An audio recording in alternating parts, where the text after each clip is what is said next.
You probably think you know how Napoleon died exiled on some remote island after losing at Waterloo. But what if I told you that the man who once made all of Europe tremble spent his final months dissolving in a bathtub, potentially being slowly murdered by his own bedroom wallpaper?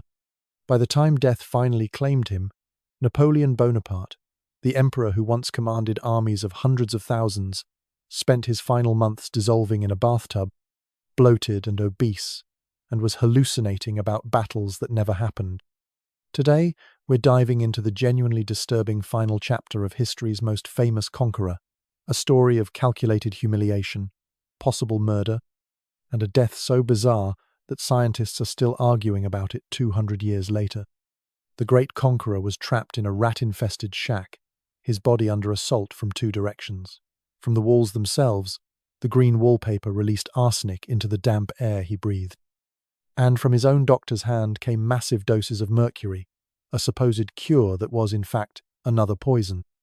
Was this the reason why his corpse mysteriously refused to decompose after 20 years underground? This was a death by 1,000 cuts, a bizarre spectacle of environmental toxins and medical malpractice. Was the most famous man of the 19th century left to rot in miserable exile, or was he the victim of a slow, deliberate, and perfectly executed murder?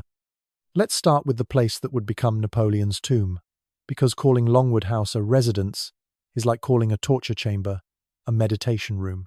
The British didn't just exile Napoleon. They orchestrated his slow psychological destruction, starting with where they made him live. You know what's truly sick? They had perfectly good houses on Saint Helena. They chose to stick the former Emperor of France in what was essentially renovated farm buildings. This wasn't negligence. This was calculated psychological warfare designed to break a man who once controlled half of Europe. Picture this. You go from living in the Tuileries Palace. We're talking 400 rooms of pure luxury, gold everywhere. Servants for your servants, to a place where rats literally ran across your dinner table. Longwood House started life as a barn and cowshed belonging to the East India Company. When they decided to make it Napoleon's prison, they basically slapped some paint on it and called it a day. The walls were so thin you could hear conversations 3 rooms away. The roof leaked so badly that Napoleon's staff had to move his bed during storms. But wait, it gets worse. The location was specifically chosen for its miserable weather-constant dampness, frequent fog, and rain that seemed to never stop. Here's what really shows the British knew exactly what they were doing. Governor Hudson Lowe, the man in charge of Napoleon's captivity, lived in a beautiful residence called Plantation House. Clean, dry, well-maintained, everything Longwood wasn't. Lowe would visit Napoleon just to remind him of the difference. He'd show up in pristine uniform while Napoleon sat in a mouldy room, and then act surprised that the emperor was upset about his accommodations. The psychological games were relentless. Lowe censored Napoleon's mail, restricted his movement to a tiny area, and required British officers to physically see Napoleon twice a day to confirm he hadn't escaped, as if a man could swim 1,200 miles to Africa. The truly disturbing part? Napoleon tried desperately to maintain some dignity. He insisted his remaining staff call him Your Majesty. He dressed for dinner even when the only guests were rats. He kept up the pretense of holding court in rooms where the wallpaper peeled off in sheets. Imagine trying to feel like an emperor when you're constantly swatting flies and your bedroom smells like mildew. His former life included the palace at Fontainebleau with its 1,500 rooms, Malmaison with its gorgeous gardens, and military camps where thousands would die for him. Now he had 5 decent rooms and a leaky roof. But here's where the British genius for cruelty really shined. They made sure Napoleon had just enough reminders of his former glory to make his current situation unbearable. They let him keep a few pieces of imperial silverware so he could eat his mouldy food off plates that once served state dinners. They allowed him to retain his title in official correspondence, but made sure everyone who visited called him General Bonaparte to his face. They gave him a small library, but censored half the books. Every single aspect was designed to remind him of what he'd lost while making sure he could never forget who he used to be. You want to know the sickest part of this whole arrangement? The British government spent more money keeping Napoleon on Saint Helena than they spent on most military installations. We're talking £8,000 a year. That's roughly £800,000 in today's money, just for his upkeep. They stationed 2,100 soldiers on the island, more than 100 times the usual garrison. They had 2 naval squadrons constantly patrolling. All this expense and effort, and they still made him live in conditions that would violate modern prison standards. Why? Because breaking Napoleon psychologically was worth more than any military victory. The cost wasn't just financial. The British systematically destroyed Napoleon's health through these living conditions. The constant dampness aggravated his liver problems. The poor diet, they often forgot to deliver fresh supplies, weakened his immune system. The isolation drove him into deep depression. Witnesses described how he'd go days without leaving his room, how his famous energy gradually drained away. Captain Thomas Nichols, visiting in 1819, was shocked.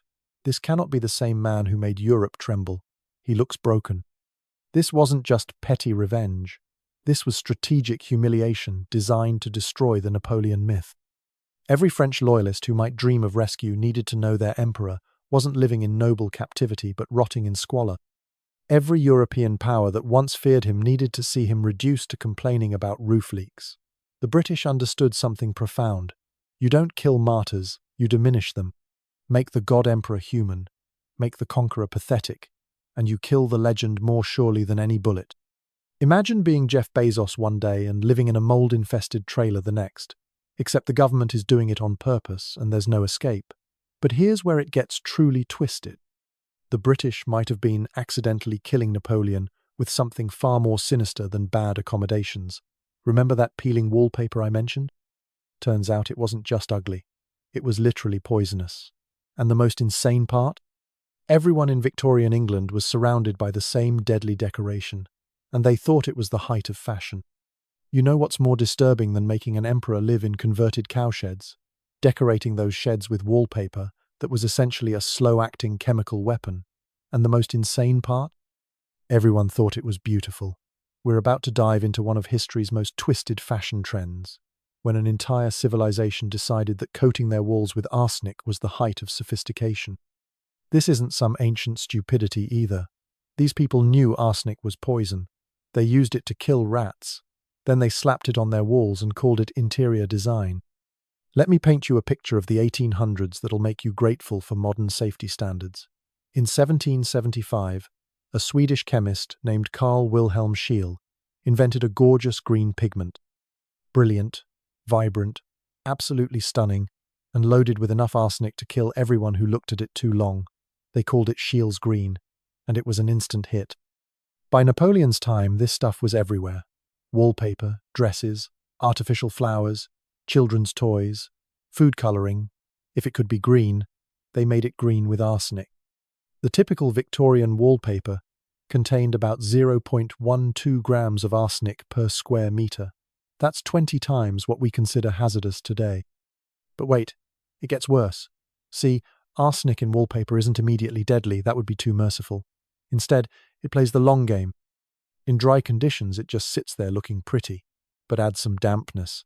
Say, the exact conditions at Longwood House, and something horrifying happens. The wallpaper starts releasing arsenic gas. Colorless, odorless, and absolutely lethal. You're literally breathing in death while admiring your lovely green walls. Victorian homes were basically gas chambers with better furniture. Napoleon's bedroom at Longwood was a testament to this deadly fashion. Green and gold wallpaper covered every wall. His favorite colors, ironically. The pattern featured golden stars on a deep green background, what visitors described as imperial splendor in exile. Except that splendor was slowly poisoning everyone in the room. The constant dampness at Longwood created perfect conditions for arsenic release. The windows were often kept closed against the wind and rain, trapping the poisonous gas inside. Napoleon spent up to 20 hours a day in that room during his final years. Here's the truly sick part: people knew green wallpaper was dangerous. By 1815, there were already documented cases of wallpaper poisoning, entire families getting mysteriously ill, children dying in green nurseries, adults developing chronic symptoms that miraculously disappeared on vacation. German newspapers published warnings. British medical journals documented cases. But did anyone stop using it? Of course not. Fashion trumped survival. The color was too beautiful, too fashionable. too perfect to give up just because it might kill you. The symptoms of chronic arsenic poisoning read like Napoleon's medical chart. Severe stomach pain check, difficulty swallowing check, extreme weight loss check, swollen limbs check, skin problems check, hair loss check. But here's where it gets really disturbing. When scientists tested Napoleon's hair in the 1960s, they found arsenic levels nearly 100 times normal, not just in one sample, in multiple samples from different years of his exile. The wallpaper was giving him a steady dose of poison every single day. The Victorian obsession with toxic green went beyond wallpaper. Ladies wore arsenic green dresses that poisoned them and their dancing partners.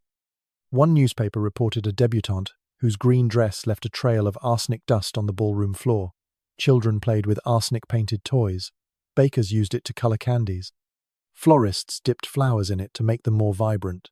The British Medical Journal estimated that the average Victorian home contained enough arsenic to kill everyone inside several times over. This wasn't ignorance. This was willful denial in the name of aesthetics. But Napoleon's exposure was extreme even by Victorian standards. The dampness at Longwood accelerated the arsenic release. His habit of taking long, hot baths in his bedroom increased humidity levels. The closed windows trapped the gas. His sedentary lifestyle in those final years meant maximum exposure. He was essentially marinating in poison 24/7. Modern analysis of the wallpaper fragments from Longwood confirmed arsenic levels that would require immediate evacuation today. The bitter irony? The British probably had no idea they were poisoning their prisoner. Hudson Lowe, for all his pettiness, wanted Napoleon alive. Dead martyrs were politically inconvenient. The wallpaper was likely chosen for its imperial colours, a small concession to Napoleon's former status. Instead, they accidentally created one of history's most elaborate poison chambers. Though given British attitudes toward interior decoration versus human life in that era, accidentally might be generous. Industrial Revolution technology made this mass poisoning possible. New manufacturing techniques allowed arsenic compounds to be produced cheaply and in massive quantities. The same progress that built railways and factories also filled homes with death. By 1850, British wallpaper manufacturers were using 700 tons of arsenic annually. That's enough to kill every person in Europe several times over, and they were hanging it in nurseries. Today we worry about VOCs in paint. These people were literally wallpapering their homes with poison and calling it sophisticated. But the wallpaper wasn't Napoleon's only problem. His body was falling apart in ways that would make your worst sick day look like a spa treatment. The emperor who once rode for days without rest was about to discover what happens when poison, illness, and medical incompetence combine. And trust me, what comes next makes the arsenic wallpaper look like a minor inconvenience. Here's something they definitely don't teach in history class. By his final months, Napoleon Bonaparte, the man who once terrified Europe, spent most of his time naked in a bathtub, desperately trying to find relief from the horror his body had become. The conqueror who once said, "I can do everything with bayonets except sit on them," could barely sit at all. This is where our story transforms from political intrigue to body horror that would make modern audiences physically uncomfortable. Because what happened to Napoleon's physical form in those last months defies every image we have of the legendary emperor. Let's talk about weight loss, but not the kind that gets you compliments. When Napoleon arrived at Saint Helena in 1815, he was robust, maybe even a bit overweight from good living. By 1821, witnesses described him as cadaverous. We're talking about a man who dropped from around 200 pounds to less than 100. His clothes hung off him like a scarecrow. His famous grey overcoat, which once stretched across a barrel chest, could wrap around him twice. Captain Nichols, visiting in late 1820, didn't recognize him. Is this the man who made kings tremble? He looks like a dying child. But wait, the physical deterioration gets so much worse. Napoleon developed what his doctor called an obstinate retention that made normal bodily functions excruciating. His legs swelled with edema until walking became torture. His skin turned a sickly yellow. His famous piercing grey eyes became dull and unfocused. He spent hours each day in scalding hot baths, the only thing that provided even temporary relief from the constant gnawing pain in his abdomen. Imagine the most powerful man in European history, reduced to sitting in a tub, counting the minutes until the water cooled and the agony returned. The symptoms tell a story that modern medicine recognizes immediately. Severe abdominal pain that felt like a knife turning in my guts, as Napoleon described it. Constant vomiting at first just after meals, then continuously. Night sweats that soaked through multiple changes of bedclothes. A complete inability to keep food down. His personal physician, Dr. Pipoli, Francesco Antomacchi, documented symptoms that paint a picture of systematic organ failure. But here's the truly disturbing part. Napoleon was fully conscious and aware throughout most of this deterioration. Dr. Barry O'Meara, Napoleon's earlier physician, left detailed notes that read like a horror story. By 1819, Napoleon couldn't eat solid food without immediate, violent rejection by his stomach. He survived on thin soups and wine mixed with water. Even that often came back up. O'Meara described finding Napoleon collapsed on his bathroom floor, too weak to call for help, lying in his own vomit. The Emperor of France reduced to this. O'Meara begged Napoleon to try different treatments, but the Emperor had developed a pathological distrust of doctors. And honestly, Napoleon's distrust was completely justified. Medicine in 1821 was basically torture with a diploma. The standard treatment for stomach problems included mercury, antimony, and bloodletting. Doctors believed pain meant the body needed purging. They'd make sick people vomit more to clear the system. They'd bleed patients who could barely stand. Napoleon had seen Revolutionary-era medicine kill more soldiers than bullets. He told O'Meara, "Your remedies are worse than any disease." Tragically, he was about to be proven right. The bathtub became Napoleon's refuge and prison. He would sit in near-boiling water for 2, 3, sometimes 4 hours at a time. His servants had to constantly add hot water to maintain the temperature. The heat provided the only relief from abdominal agony that had become his constant companion. But picture this scene. The man who once reviewed 50,000 troops before breakfast now needed help getting in and out of a bathtub. The hands that once pointed to direct grand armies couldn't hold a spoon steady. What makes this even more heartbreaking is Napoleon's attempts to maintain dignity. He tried to hide his deterioration from visitors.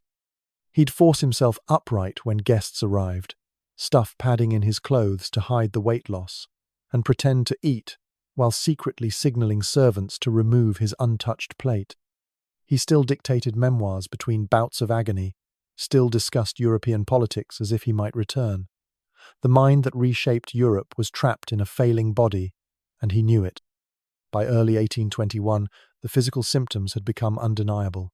Napoleon's famous energy, the force that drove him to work 20-hour days and fight 60 battles, had evaporated. He could barely walk across his room. His legs, once strong enough to ride from Paris to Moscow, could no longer support his skeletal frame. Witnesses described him shuffling like an ancient man, one hand pressed against his stomach, the other gripping furniture for support. This was Napoleon at 51, an age when many men are in their prime. The isolation made everything worse. In his glory days, Napoleon was surrounded by the best physicians in Europe. Now he had one overworked doctor and a pathological fear of treatment.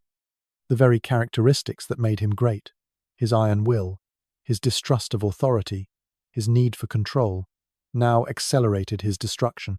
He refused examinations, rejected medicines, and hid symptoms until they became unbearable. By the time he admitted how sick he was, it was far too late. Imagine having terminal cancer with 1821 medical care, no painkillers stronger than alcohol, no understanding of what's killing you, and your doctor's best idea is mercury treatments. Speaking of doctors, wait until you hear what Napoleon's physician did in his final hours, because if you think the story can't get worse, you haven't met Dr. Arnott and his revolutionary idea to give a dying man 5 times the maximum safe dose of mercury. The Emperor survived Waterloo, survived exile, survived arsenic wallpaper, but he couldn't survive the cure. After surviving assassination attempts, battle wounds, and possible poisoning, Napoleon's end came from the one person trying to save him, and the way it happened is so incompetent it borders on murder. This is where our story transforms from medical mystery to medical horror, a cautionary tale about what happens when desperate patients meet overconfident doctors armed with lethal cures. The final irony of Napoleon's life? The man who trusted no one finally put his faith in a physician, and that trust killed him faster than any enemy could have managed. Enter Dr. Archibald Arnott, a British military surgeon called in when Napoleon's condition became critical in April 1821. Arnott arrived to find a patient who hadn't eaten solid food in weeks, who was vomiting blood, and who weighed less than 100 pounds. Any modern medical student would recognize terminal stomach cancer. But Arnott, armed with all the medical wisdom of 1821, decided the problem was constipation and prescribed what he considered a heroic dose of calomel. Let me be clear about what calomel actually is. It's mercury chloride. They were literally prescribing poison as medicine. Here's the dosage that turns this from malpractice to manslaughter. Arnott prescribed 10 grains of calomel. The maximum safe dose was 2 grains. Even by the insane standards of 1821 medicine, this was extreme. But Arnott believed in heroic medicine, the idea that desperate cases required desperate measures. The more important the patient, the more extreme the treatment. And who was more important than Napoleon? So on May 3rd, 1821, they gave a dying man 5 times the maximum dose of mercury. The effects were immediate and catastrophic. Within hours, Napoleon began vomiting uncontrollably, not just stomach contents, but blood, and what witnesses described as coffee ground material. His pulse became erratic. He broke out in cold sweats. The mercury, hitting an already ulcerated stomach, essentially burned through what remained of his digestive system. Marchand, Napoleon's valet, later wrote, "The emperor's suffering after taking the medicine was beyond description. He writhed in agony, crying out in pain." But wait, it gets worse, because it always does in this story. Arnott, seeing his patient's distress, decided the calomel wasn't working fast enough. So he prescribed orgeat, a drink made with bitter almonds that contained trace amounts of cyanide. Yes, you read that correctly. They gave Napoleon mercury chloride, followed by a cyanide chaser. In modern terms, this would be like treating a heart attack with a bullet. The combination of mercury and cyanide in an already destroyed digestive system accelerated Napoleon's decline from days to hours. The really sick part? Everyone in that room thought they were helping. Arnott genuinely believed massive doses of mercury could shock the body back to health. This was standard medical practice. They'd used similar treatments on King George III, on countless soldiers, on anyone important enough to deserve the best care. The fact that patients usually died faster after treatment was attributed to the disease, not the cure. It's a perfect example of how the road to hell is paved with medical degrees.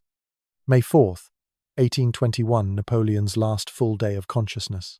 The mercury had done its work. He drifted in and out of delirium, sometimes recognizing faces, sometimes calling out to people long dead. His skin had turned grey. His breathing came in short, painful gasps. Dr. Arnott, finally realizing his patient was dying, suggested more treatments. Napoleon's staff, watching their emperor's agony, literally barred Arnott from the room. Even they could see the cure was killing him faster than the disease. The timeline of those final 48 hours reads like a medical horror story. May 3rd, morning. Napoleon takes the calomel. By evening, uncontrollable vomiting and hemorrhaging. May 4th, dawn. Periods of unconsciousness begin. Afternoon. Napoleon stops recognizing people. Evening. Coherent speech ends. May 5th, morning. Labored breathing. No response to stimuli. 5:49 p.m. Napoleon Bonaparte, Emperor of the French, dies in agony caused as much by his doctor as by his disease. What makes this medical murder even more tragic is that Napoleon knew it was coming. In his few lucid moments after taking the calomel, he reportedly said, "They have given me my death." He'd spent years avoiding doctors, knowing their cures were often worse than any disease. But in his final desperation, racked with pain and promising anything for relief, he gave in. The man who trusted his instincts in hundreds of battles ignored them in his final fight, and it cost him everything. The bitter irony should make us all question medical authority. Dr. Arnott lived another 34 years, continuing to practice medicine, presumably killing other patients with mercury overdoses. He was never censured, never questioned. In fact, he was praised for his heroic efforts to save Napoleon. The medical establishment saw nothing wrong with poisoning a patient who was already dying. It was standard practice. The fact that Napoleon died faster after treatment just proved how sick he'd been. Modern toxicology reports make the malpractice even clearer. The combination of chronic arsenic exposure from wallpaper and acute mercury poisoning from calomel created a perfect storm of heavy metal toxicity. Napoleon's body was trying to fight cancer while being poisoned from multiple sources. The mercury didn't just fail to help it, actively prevented any chance of a peaceful death. Instead of slipping away quietly, Napoleon died in agony that could have been avoided. We complain about WebMD, but at least it doesn't recommend 5 times the lethal dose of mercury for stomach pain. But Napoleon's actual last moments were even more disturbing than his medical murder. Because as the mercury and disease destroyed his body, his mind retreated to the only place that still made sense, the battlefield. And his final words would reveal exactly what happens when an empire dies inside a man's head. Most people get to say goodbye to loved ones. Napoleon Bonaparte spent his final hours trapped in his own mind, reliving battles and calling out to ghosts. His last words reveal exactly what happens when an empire dies inside a man's head.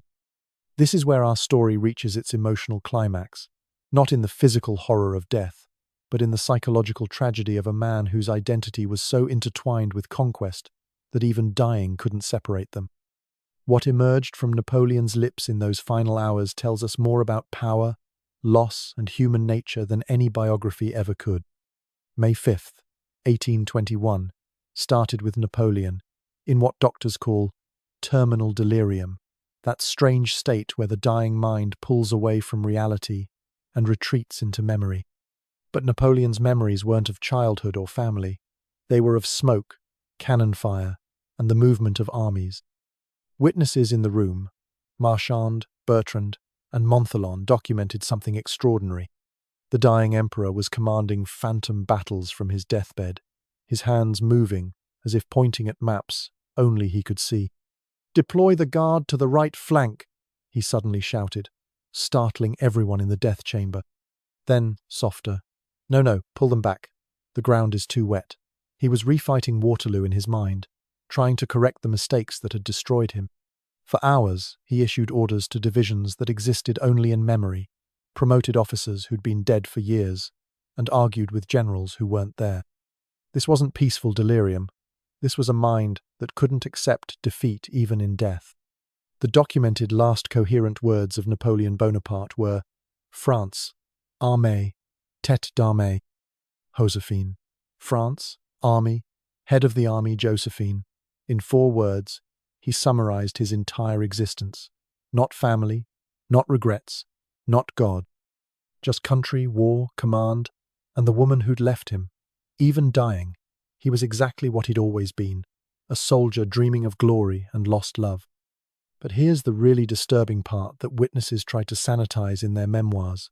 Between the coherent words came something darker. Napoleon called out names of the dead Lannes, Bessières, Duroc marshals and friends who died in his wars. He apologized to them. "I'm sorry, my friend," he whispered to the ghost of Marshal Lannes. "Your children, I'll take care of," before trailing off. He was trying to make amends with phantoms, seeking forgiveness from men his ambition had killed. At one point, around 4 p.m., Napoleon seemed to achieve a moment of terrible clarity. His eyes focused. He recognized Montholon and said clearly, "I die before my time, murdered by the English oligarchy and their hired assassin." Then he added something that chilled everyone present. "You will all die like me, far from your families." It was his final prophecy, and for many of his followers, it came true. The curse of a dying emperor carried weight in those superstitious times. The room itself became a stage for the final act of Napoleon's epic tragedy. Outside, a violent storm had begun, winds that witnesses swore hadn't been forecast. Inside, 6 men watched their emperor die by candlelight, the shadows making his sunken features look already corpse-like. Dr. Antommarchi checked his pulse every few minutes. Marchand held his hand. Montholon wiped sweat from his forehead. They were watching not just a man die, but an era end. As the end approached, Napoleon's phantom battles became more frantic. He called for his horse, tried to rise from bed to mount cavalry charges, shouted orders in Italian, French, and broken English. He was simultaneously fighting in Egypt, Italy, Russia, every great victory and defeat playing out in his dissolving mind. Witnesses said his face would shift from triumph to anguish as the battles in his head turned. He was dying as he'd lived. At war. 5:49 p.m. The exact moment is known because Marchand, ever the perfect servant, noted it precisely. Napoleon's breathing, laboured for hours, suddenly stopped. His eyes remained open, still seeming to stare at invisible maps. "Doctor." Antommarchi closed them and pronounced the words everyone had been expecting but somehow couldn't believe. "L'empereur est mort." The emperor is dead. At that moment, the storm outside allegedly reached its peak thunder that shook Longwood House and rain that fell in sheets. The mythology started immediately. Some swore Napoleon smiled just before dying. Others claimed he said, "Josephine," with his last breath. British guards reported seeing an eagle circle Longwood at the moment of death. The storm became a supernatural event in retellings, nature itself mourning the fallen titan. But the documented truth is somehow more powerful. Napoleon died as he'd lived commanding armies, even if they existed only in his mind. Today's fallen CEOs write redemption memoirs. Napoleon died commanding imaginary armies while calling his ex-wife's name. But the really disturbing part? Death wasn't the end of Napoleon's humiliation. His body had one more surprise for history, one that would provide the most damning evidence in the mystery of his death. Because when they dug up Napoleon 2 decades later, they found something that shouldn't have been possible. The emperor who dissolved in life had somehow refused to decompose in death. You'd think death would finally give Napoleon some peace. Wrong. When they dug him up 20 years later, they found something that shouldn't have been possible, and it might be the most damning evidence in his murder mystery. This is where our story takes its most macabre turn, from historical tragedy to forensic mystery. Because what emerged from Napoleon's grave in 1840 defied every law of decomposition and provided a final, grotesque twist to an already disturbing tale. Sometimes the dead really do tell tales, and Napoleon's corpse had quite a story to share. October 15th, 1840. The French government, in a fit of nostalgic nationalism, decided to bring Napoleon home. They sent Prince de Joinville with warships and dignitaries to retrieve their emperor's remains.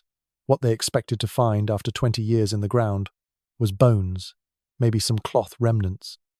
What they actually found shocked everyone present and created a mystery that forensic scientists still debate, because Napoleon's body had essentially mummified itself. When they opened the coffin, actually 4 nested coffins, because even in death Napoleon required excess witnesses, gasped. There lay Napoleon, perfectly recognizable. His features were intact. His skin, while discoloured, was unbroken. His hair had grown post-mortem, giving him an oddly youthful appearance.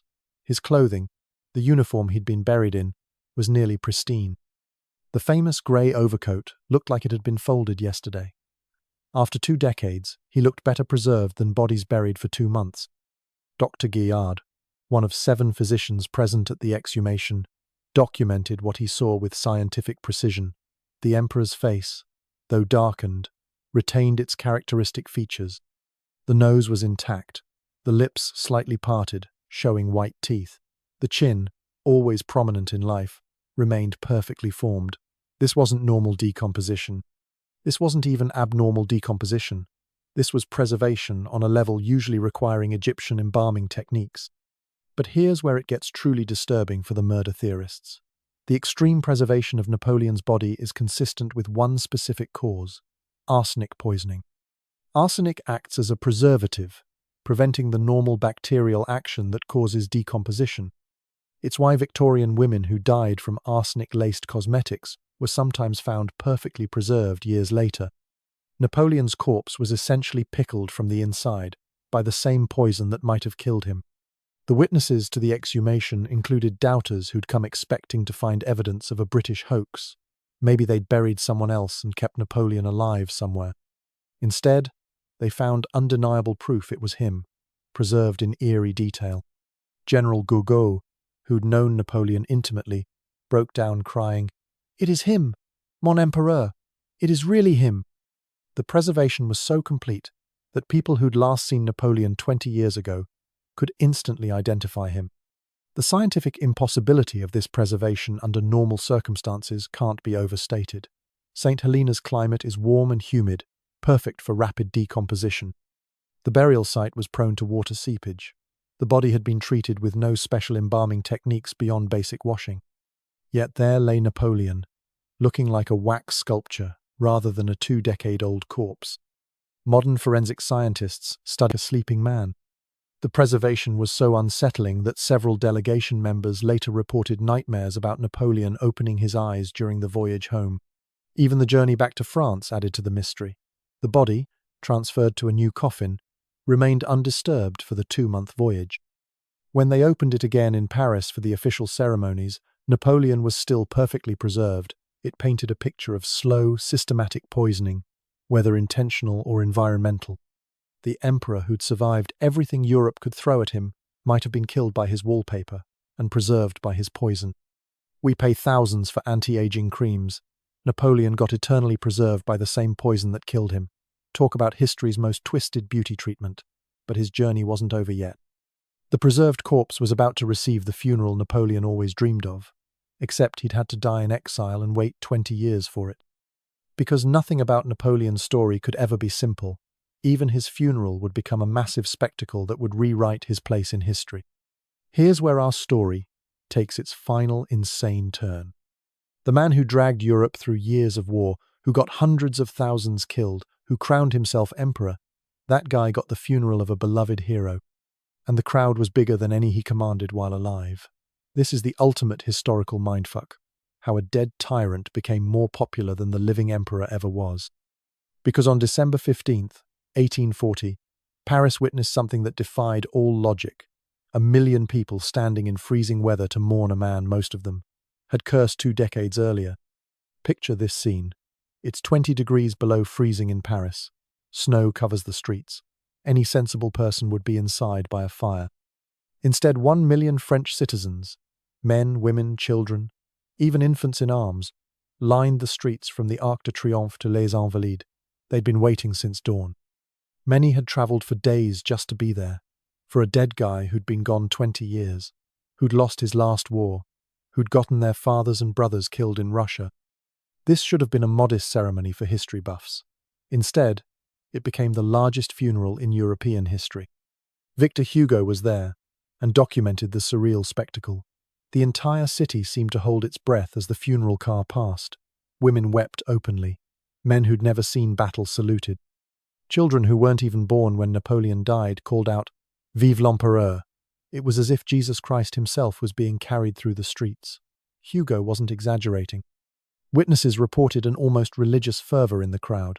This wasn't just a funeral, it was a mass delusion, a collective rewriting of history. The funeral preparations alone cost more than most countries' annual budgets. They built a funeral car that required 16 horses to pull. They decorated every building along the route. They mobilized the entire French military.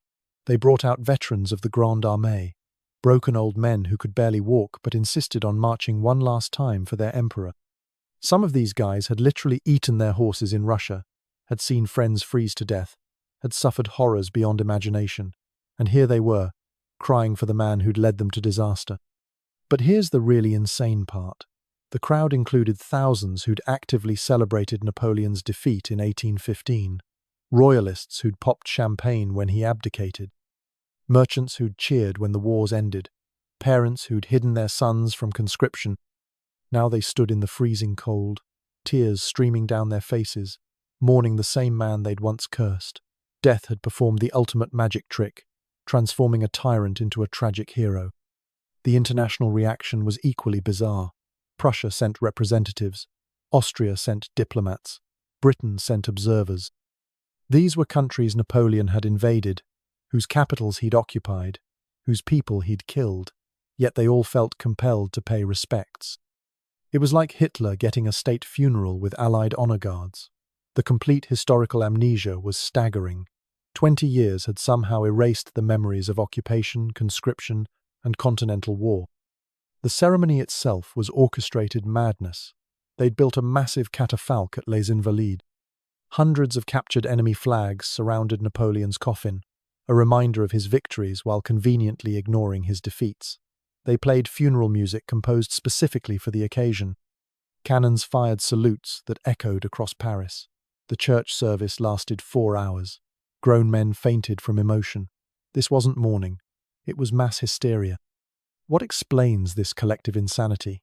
How does a failed emperor who died in exile get a bigger funeral than successful kings? Part of it was timing.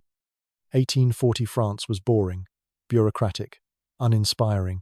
The current king, Louis Philippe, was basically a banker in a crown. People yearned for glory, for excitement, for meaning. Napoleon represented everything their current lives lacked. He was the last time France truly mattered on the world stage. Mourning him was really mourning their own lost greatness. But there's a darker psychology at work. Humans have this sick tendency to romanticize dead tyrants. Distance makes the heart grow fonder, and apparently makes mass murder look like leadership. The same people who'd lived in terror of conscription now remembered only the glory. The mothers who'd lost sons remembered only that France had been feared.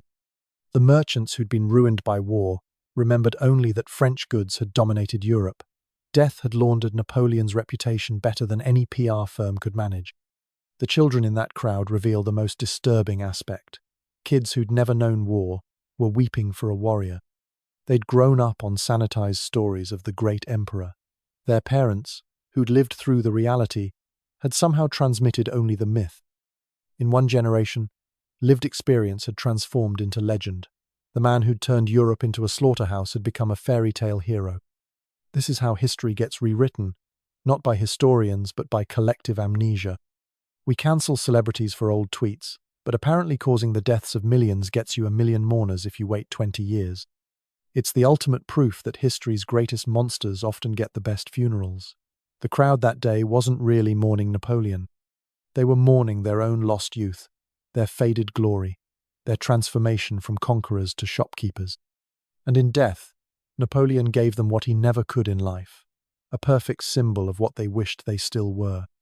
So here we are at the end of Napoleon's genuinely disturbing final chapter, and what a twisted journey it's been. Remember that opening promise about the emperor who dissolved in bathtubs while being slowly murdered by his wallpaper?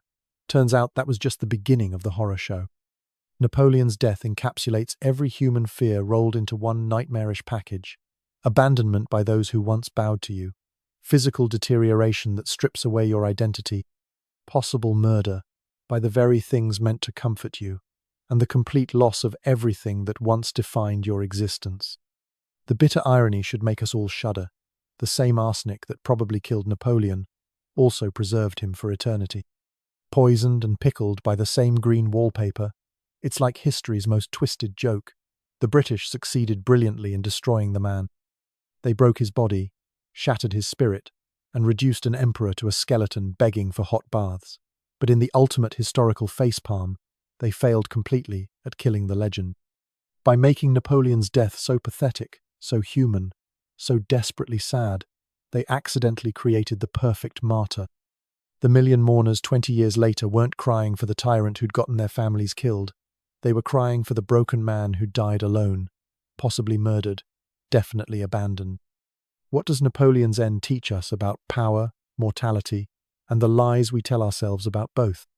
First, that the mighty don't fall in glorious battle.